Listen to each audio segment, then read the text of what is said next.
morning in prayer. Gracious Father, we come before you, just want to tell you thank you for all your many blessings. Thank you for being a loving God. Thank you, Lord. A caring God. And an awesome Father to us. Thank you, Lord, for how you take care of us. Thank you, Lord. Provide our daily needs.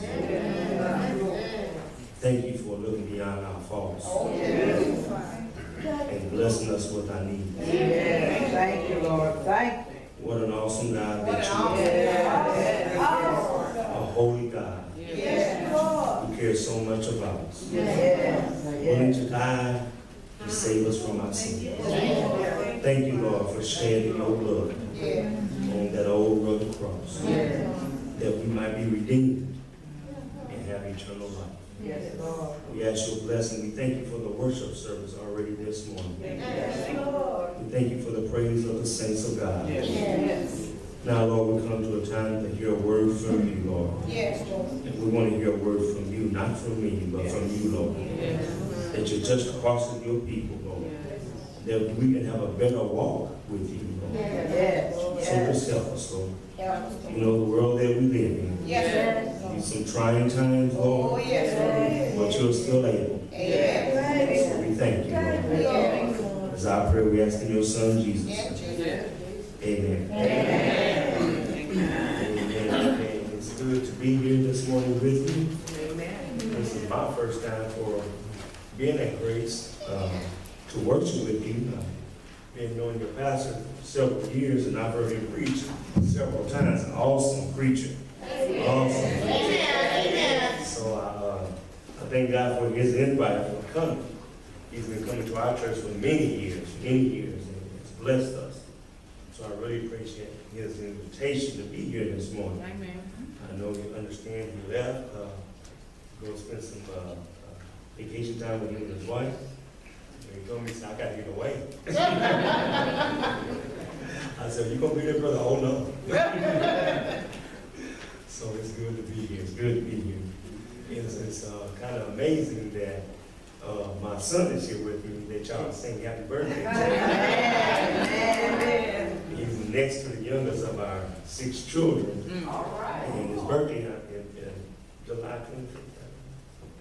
July 25th, so he'll be turning 27. I'm forgetting how old they are right now. And I have my beautiful wife with me here to worship with us. For 8 years she has put up with me. And when I say put up, she has put up with me. So I thank God for it. Amen. I have a few friends here in the congregation that I've been knowing for quite some time. See Sister Michelle Kim, Andrew Pitts, Cheryl Bennett, and that's Tanisha Henry. Okay. So I'm seeing a few of my friends here. Amen. Let me see them here. I'm going to ask with you that you will turn with me to the book of Matthew. Book of Matthew, we're going to read chapter 16, verses 13 through 18. Familiar scripture. Matthew, in the first book of the New Testament.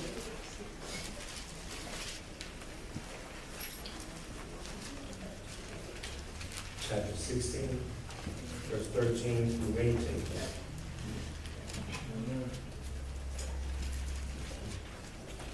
I'm going to begin to read. When Jesus came into the coast of Caesarea Philippi, he asked his disciples, saying, whom do men say that the Son of Man is? And they said, some say that thou art John the Baptist, some Elias, and others Jeremiah, or one of the prophets. He said unto them, but whom say ye that I am? And Simon Peter, of course Simon Peter answered and said, thou art the Christ, the Son of the living God. And Jesus answered and said unto him, blessed art thou, Simon Bar-Jonah, for flesh and blood have not revealed it unto thee, but my Father which is in heaven. And I say also unto thee that thou art Peter, and upon this rock I will build my church, and the gates of hell shall not prevail against it. And I will give unto, oh, excuse me, I'm going too far. Let's be seated. Amen. Start reading the scriptures, you want to keep going. Amen. On this one, I'm going to build my church. I'm going to use for a subject today, a title, What is Right with the Church? Amen. What is right with the church? Now, that might sound like a question, but as we go through the sermon, you're going to find out that's a statement. Amen. What's right with the church?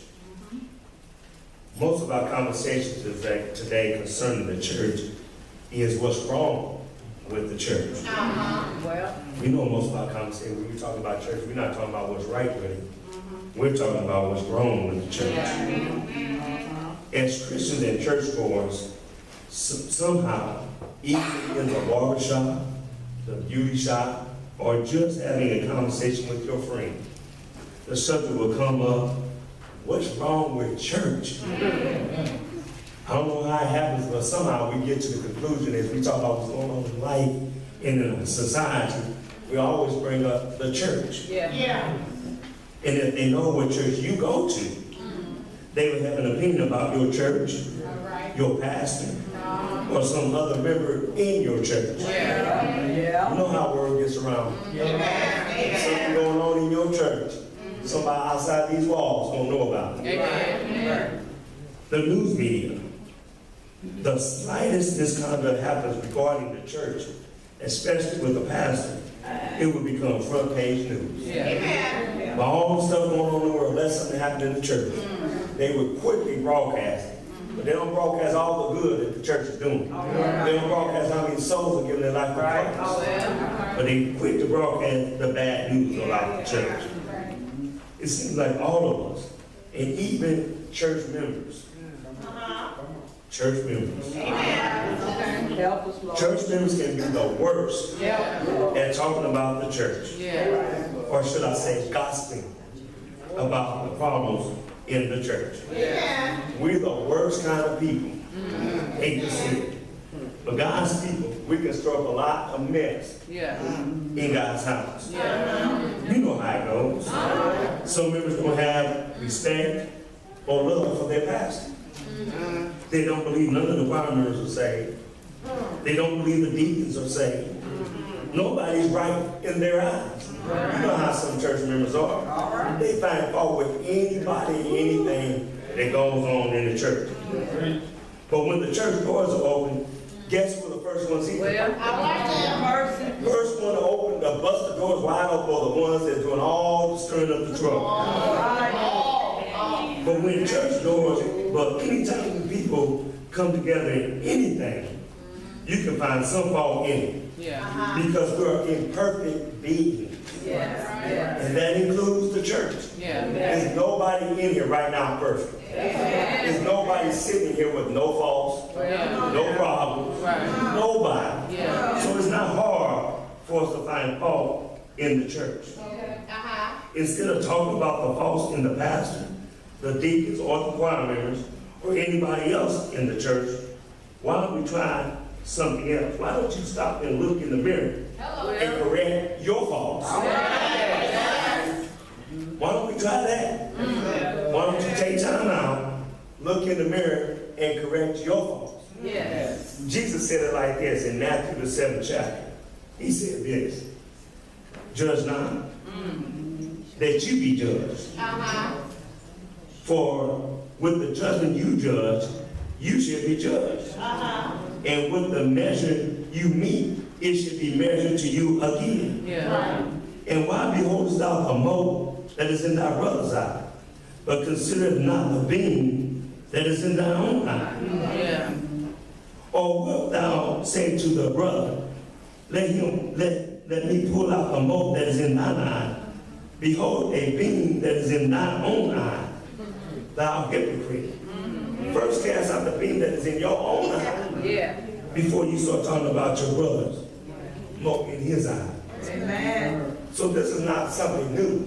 This has been going on for time. The Bible said there's nothing new under the sun. We just change names and places. This was going on while Jesus was walking the earth. Just there are some legitimate things that are wrong with the church. And we know that there are some legitimate reasons to say something about it. But in the midst of all the wrongness in the church, there are a lot of things that are right with the church. In our text today, we see Jesus saying something to his disciples. Now he asked a question. He started asking them. He looked around to the disciples and looked around the people. And he said, who does man say that I am? All right. He wanted to get a census of all the miracles that he has done and all the things he's done for the world. He wanted to get a census. What are the people talking about me? What are they saying about me? And they said, well, Jesus, now that you ask, some think you're John the Baptist. Some think you're Elijah, which means Elijah. Some think you're Jeremiah, one of the prophets. Then Jesus said, oh, really? So he said, well, I'm going to ask something personal. Whom do you think that I am? All right. He looked at them and said, now, I know you're telling me what they think. But you've been walking with me all this time. You sleep with me, you eat with me, you walk with me.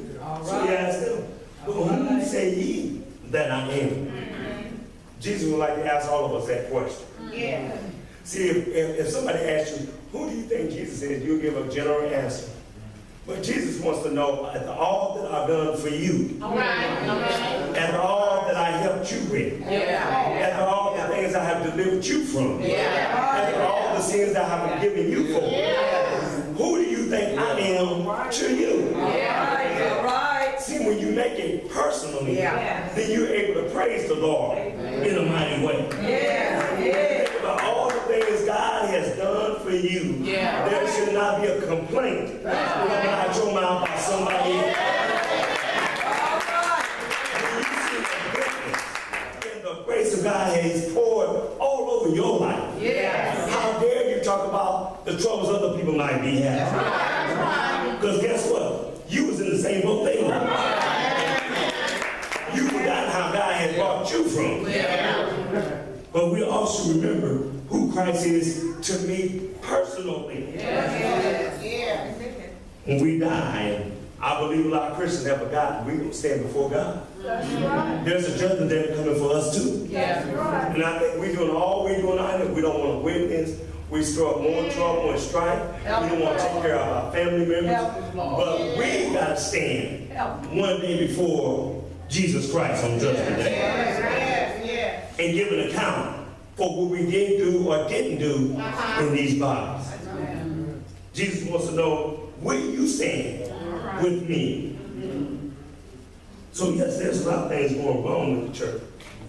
But Jesus said this, on this rock, I will build my church, and the gates of hell shall not prevail against it. Now he used an interesting word. He said the gates of hell won't prevail against it. The word prevail means to prove or to be superior in strength, power, or influence, to succeed, to dominate. Jesus gave us a promise. He said the gates of hell won't overcome us, won't be able to overpower us, won't be able to succeed us, and he won't be able to dominate us. That's what Jesus said. Now, he didn't say that the gates of hell won't bother us. He didn't say the devil won't trouble us. He didn't say the devil would bring us problems. But he did say it would never overtake us. But I hate to say, some Christians today, you would think the devil has overtaken them. You would think how we living that the devil has started to dominate us. But Jesus gave us a straight promise. The gates of hell shall not prevail against us. Thank God. The devil has done a lot of things to stir up strife among us. The devil has put some misconception about God's church in our minds. There's a lot of things going on in our church that's straight from the pit of hell. It's not from God. It's not from the Holy One, but it's from the evil one. Right, that's right. He has given us a lot of misconceptions in our churches. And one of the biggest misconceptions he has given us is about the pastors. The pastor is not the head or the owner of the church.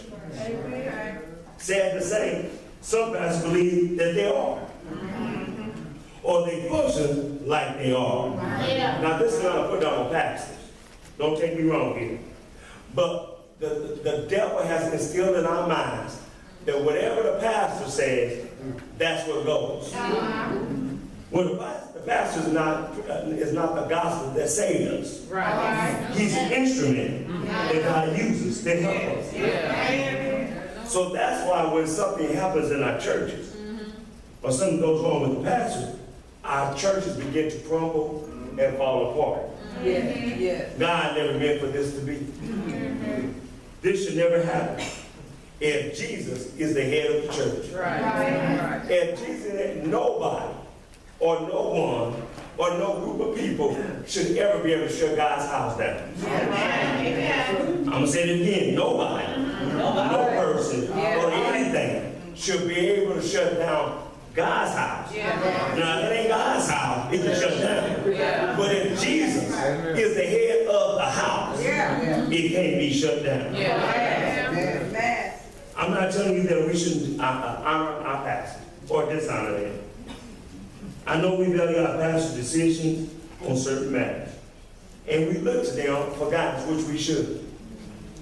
But when I am saying that no pastor, no bishop, no apostle, or anyone else can supersede who Jesus Christ is in the church. And like I said, it's in the put down on pastors.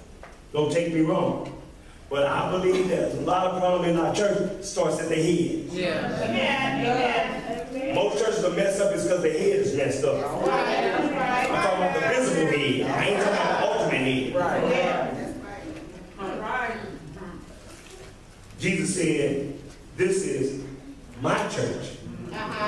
See, I think we got that wrong. When we talk about church, what church you go to? Pastor so-and-so. This so-and-so, but this is Jesus' church. What do you say grace means? God's response at Christ's expense. God's response at Christ's expense.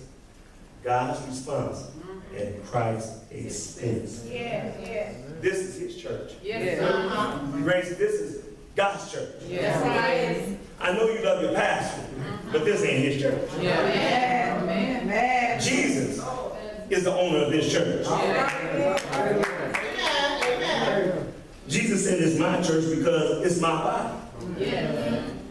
Jesus said it's my church because I died and gave it life. Jesus said it's my church because I washed it with my blood. Jesus said it's my church because it's called by my name. When we talk about church, these churches are called by his name. Christ gave his life for his church. And guess what? He's coming back for his church. Are you in that number? Are you going to be in that number? We got confusion here. We think because I joined this visible church, I'm in the heaven's number. Oh, don't be shocked. Some people go to church every Sunday. You go to this heaven. Sit here every Sunday. And if you ever give your life to Christ, you're going to miss heaven. Or you are part of Christ's church. Jesus said that I'm the door. And if any man enter, he shall be saved. Jesus said, I'm the way, the truth, and the life. My church is built on that fact. No other way this church is built up but on Jesus Christ and what he's done. It's not built on steel beams. It's not built on how pretty the church looks. It's not built on how big or small the congregation is. It's not built on the charisma of the preacher. But Jesus' church is built on his name and on the rock of our foundation. It's built on Jesus, the solid rock.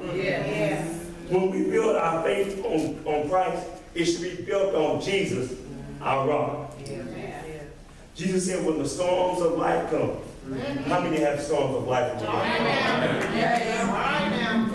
And when the winds blow, and the floods come, he said, you shall not be moved. But unfortunately, as Christians, we see a lot of Christians fold up under the storms of life. When the winds start blowing and the floods came, they fled too. When people call their name, I'm a Christian, guess what? People are watching us. They watching is Jesus. The one y'all sing, the one y'all hollering and shouting about. So if something happens, does he step in? The answer should be a big yes. But we can all say yes. But the test comes, what do you do when the storms come? That's right. How have you handled the storms of your life? Have you given up? Have you turned your back on the Lord? When something happens to you, do you miss church? Do you stop praying? All right now. Do you stop reading your Bible? Here's a big one. Do you stop giving? That's a big one in churches. Do you know our giving validifies our trust in the Lord? You know, we're going around telling people, if you give God don't need to curse us. We curse our own sin. When we give, we say, Lord, I trust you. See, when the Lord gets inside your pocket, he know he got your heart. Check out your giving. All right. How many of you are standing on the rock of Jesus? How many of you think you are standing on the rock of Jesus? David asked a question in Psalm 11. He said this, if the foundations be destroyed, what shall the righteous do? In our world today, the foundations are being torn up every day. That's right. Our standards of living are being torn down every day. Things that used to be right are now wrong. Things that we used to stand against have become okay. And as we as God's people are in this, we're watching this happen all around us. Who would have thought that abortion would be okay and that we'll federally fund abortions? Who would have thought that we'll allow homosexuality to run rampant in our world today? Who would have thought that we call alcohol and drug addiction a disease? I didn't know you buy a disease. I didn't know that you take money out your pocket. I want that. It's going to cause me cancer. That's going to cause me to lose my family. That's going to cause me to lose my life. I didn't know you were going to die a disease. But the devil has hoodwinked us. They think everything we do is all right.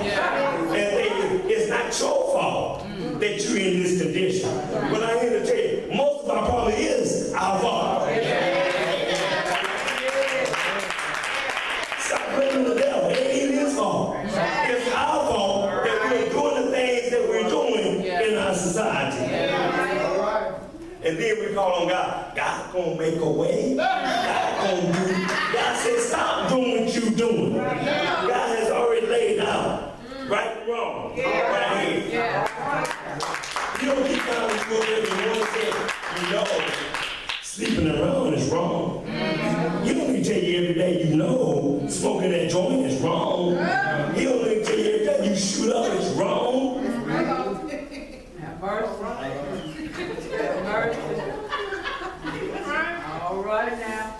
I never seen so many Christians. Sinners for that like sin. Why do we expect sinners to be right? Somebody tell me that. Why do we expect sinners to be, and we look at people, oh, why they sinners? They're not saved. The problem with our world and society is not the sinners sinning. The problem with our society is the Christians sinning.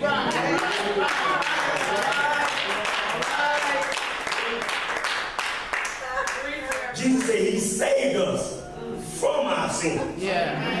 Not for us to live in our sins. Amen. Every day we should become more sinless. Every day of our life. Our sin level should be going down every day. It should be increasing that grace may abound in our life.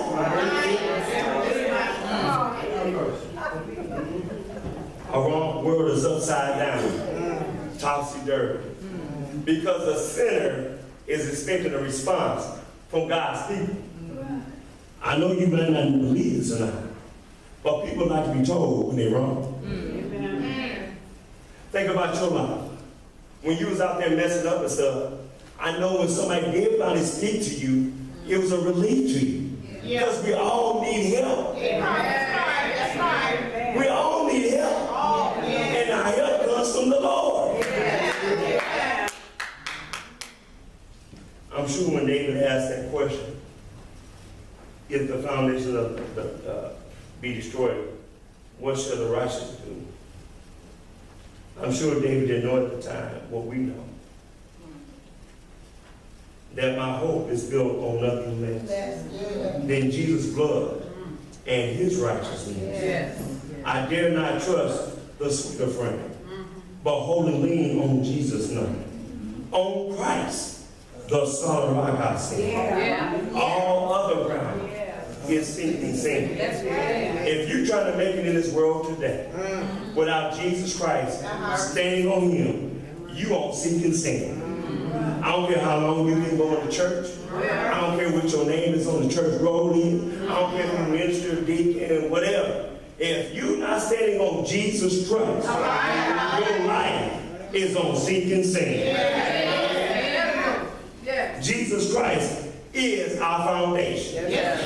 Jesus Christ is our Lord. Jesus Christ is our Savior. He is the only one that we can depend on. And stop depending on our money, our bank account, our jobs, our boss. You name it. If you depend on something outside of Christ, get ready for the fall. Jesus loves us so much. Amen. He wants to take care of each and every one of us. He don't want to see any of us perish or something happen to us. But it's our choice. See, it's our choice. Jesus said on the cross, it's finished. Everything he could do to help and save, he said, it's finished. The only reason why we're not getting help from the Lord is because you choose not to trust him. It's your choice, not his. Your choice. So if you want to ask a question, or if you have doubts about the church, remind yourself who it's built on. That's right. Remind yourself. If you got a problem in this local body or any church you go to, and you wonder what's wrong with it, how can we fix it? Remind yourself who the church is built on. It's built on Jesus Christ. And Jesus said this. He said, Peter, because of your demonstration of your faith in me, upon your rock, upon this rock, he was talking about the faith of Peter. He said, I will build my church. He said, on the faith of your belief in me, I will be your rock in your life. I will be the church that you're looking for. If you trust in me. And he said, don't worry about the devil. See, we worry about too much about the Satan. He said, don't worry about the devil. If you're trusting me, the devil can't do nothing to you. That's right. I'm going to say that again. The devil can't do nothing to any Christian, born again believer. There's no power over us unless we give it to him. What's right with the church? Jesus. What's right with the church? Jesus. What's right with the church? Jesus. That's the only thing that makes church right. Stop looking for right in me and you. It's Jesus. Stop looking for somebody to make you feel good. It's Jesus. Stop looking for somebody to solve your problem. It's Jesus.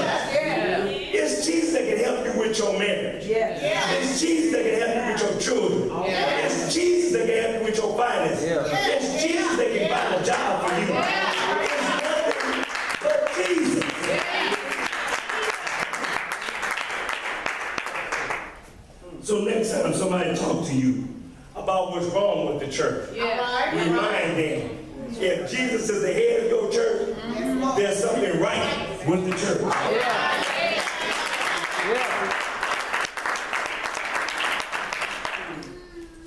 I'm reminded of a song. And the title is, I Shall Not Be Moved. Now, if y'all want to say, I'm going to say the words. Jesus is my Savior. I shall not be moved. In his love and favor, I shall not be moved. Just like a tree that's planted by the waters. I shall not be moved. I shall not be moved. Just like a tree that's planted by the waters. I shall not be moved. I'm going to ask if y'all would like to sing that song before we close. Yes, yeah. Because I think we need to be reminded that Jesus is our rock. Yes. And whatever goes on in our lives, Yeah. I shall not be moved. Yeah. Because I'm planted like a tree. And the Lord said, if you planted like a tree and by the waters, you shall not be moved. So if anybody knows the choir, if y'all know the song, why don't y'all start singing the song? I shall not be moved. I shall not be moved, just like a tree that's planted by the water. I shall not be moved. King Jesus is our captain. I shall not be moved. King Jesus is our captain. I shall not be moved, just like a tree that's planted by the waters. I shall not be moved. We're going to open up the doors of the church. If there's anybody here that want to give their life to Jesus Christ, or if anybody here has strayed away and need to come back to the Lord, why don't you come down? Why don't you come down? If anybody is standing in need of prayer, why don't you come down? The doors of heaven is open. Why don't you come down and get right with the Lord? If you need Christ to be your Savior, if you need him to be your rock in your life, why don't you give him a chance and give your life to Jesus Christ? Don't worry about the church. Just keep your eye and your heart on Jesus. Because whatever's going on in your life, he will make it all right. Trust in the Lord. If there's anyone here this morning that need a walk with Christ, why don't you come down? He loves you. He died for you. Why don't you come?